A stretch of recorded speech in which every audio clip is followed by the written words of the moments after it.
Hey guys, welcome back. Hope your guys' weekend was good. Let's just jump right into the news right away. It's a cold one out there. This morning it was like -7, and then recently it was just like five above zero, 5 degrees above zero. So it's like, wow, that's cold. But let's just get right into the news. So, this guy basically wrote on the forum. His name is Xian Yu Tan. I don't know. He's the creator of Rocketbirds, and he announced Rocketbirds 2 Evolution, and it's like I've never played the game, so I looked up some gameplay on it. It looks pretty good, I guess. It's not my style of game really, but hey, this guy's putting his heart and soul in the game. I'm not gonna bash it. The game looks all right. It's just not my kind of game, so it looks really cool. So Rocketbird's Hard Boiled Chicken launched on the PS3 back in 2011. He said it wasn't until they completed the Vita version of the game that in early 2013 that they could finally start realizing some of those great ideas. So basically, he said, they've spent the last 4 years really looking at what people liked and disliked about the original Rocketbirds game, and he said they're happy to announce the sequel. He said, "My gut told me we should build a co-op mode and have customizable Bungie commando characters with lots of guns and items to collect, and basically just putting in all this stuff. I'm not gonna like." Looks like an awesome game.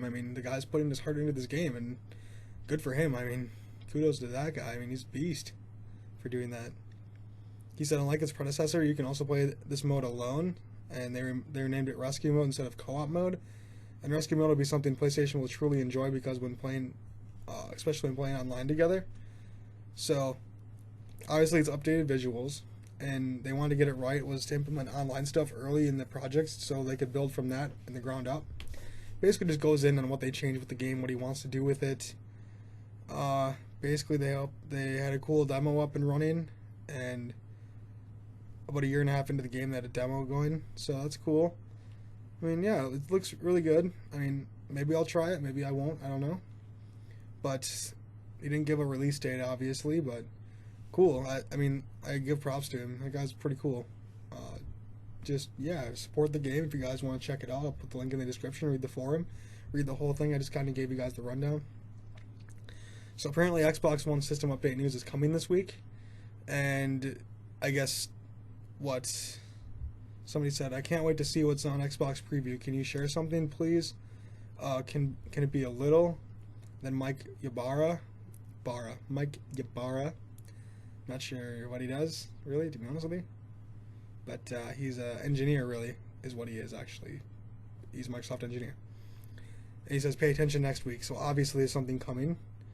And updates were typically made for the preview program before they released publicly. But behind-the-scenes update arrived earlier in January. The console had received a new update since 2015 on the new Xbox One experience. So the next major update is coming in February. Microsoft has not included what was within that update, so I can't wait to see what they got in store for the Xbox this time around. Hopefully some major improvements, really. It's good already, but the menus are kind of laggy still, but whatever. The Xbox knows what they're doing, Microsoft knows what they're doing with that, so look forward to this week. Hopefully we'll see some news here. Probably Thursday will come out, or Thursday or Friday. Who knows? So I thought this was really cool. This is the last thing I'm talking about. PS4 and Xbox One combined sales selling much faster than PS3 and 360. And you're probably like, well, by how much? Well, in the first 26 months, they did a study for the first 26 months, PS3 and 360, and then the PS4 and Xbox One at the same point. So 26 months in from the release. And on VG charts, the sales gap combined the consoles were, a lot. So PS4 and Xbox One are at 55,216,329 after 26 months, and that's way up from what the PS3 and 360 had. The PS3 and 360 were at 35,529,228. So holy wow, that's a lot. And the gap between it is 19,687,041 units. And obviously it's going to get bigger as the months go by. So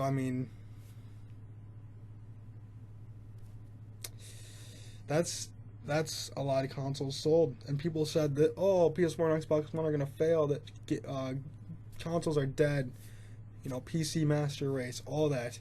Yeah, really looks like it, doesn't it? Looks like this consoles are they're obsolete, aren't they? Yeah, there's no more consoles. That's it, guys. It failed. it really failed with 55 million units sold in the first basically 2 years, a little over 2 years. So that's I can't wrap my mind around like how many consoles that is.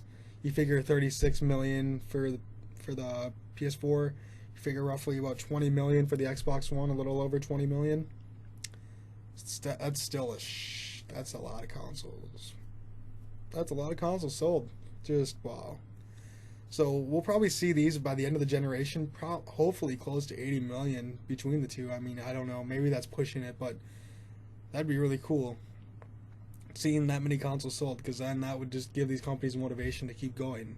Because if consoles were to fail and no people wouldn't buy them, they would just say, well, forget it, we're not going to do this anymore, we're not going to make consoles. So that's cool that they're selling really well. I'm happy to see Xbox, Xbox obviously had their fail of a launch when they announced the Xbox One, but they seem to turn it around, and now they're just looking to make sales pretty much. So I mean, but then you guys can't forget with PS3 and 360. The 360 had the Red Ring of Death.